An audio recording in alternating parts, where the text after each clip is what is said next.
A CT scan like this one could provide critical information for Betty Corbett. Her doctor believes it would show whether Corbett's ovarian cancer is being treated successfully with chemotherapy. But Corbett says her income goes toward daily needs, such as food and gasoline.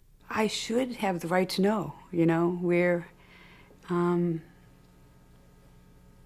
standing medically. Many Americans are in the same situation. While Betty Corbett has medical insurance through her job, her budget will not cover medical costs she has to pay herself.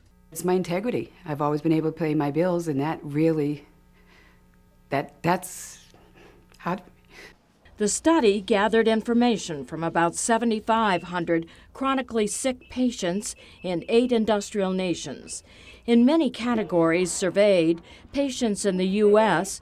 ranked near the bottom or last in access to health care and in concerns about medical safety.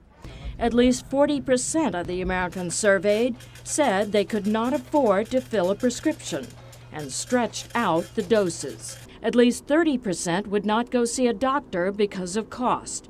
Another 30% reported not following through with a recommended test, treatment, or medical evaluation, again because of cost.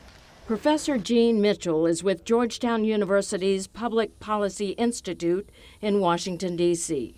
Even for people who have insurance, they are faced with paying an increasing share of the health insurance bill out of pocket.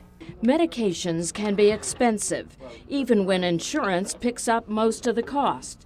Georgiana Ekman needed insulin for diabetes and medicine to treat her heart. She says going without her medicine was humiliating. I have to admit that not only could I support myself, but I didn't even know how I was going to get the medication for tomorrow.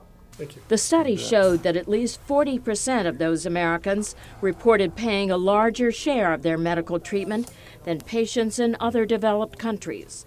There were some bright spots in the study. Many of the chronically ill Americans waited far less time to see a specialist than patients in other countries. And those Americans who had medical treatment in the hospital had a more positive view of the care they received than patients from the other countries. Melinda Smith, VOA News. Yesterday.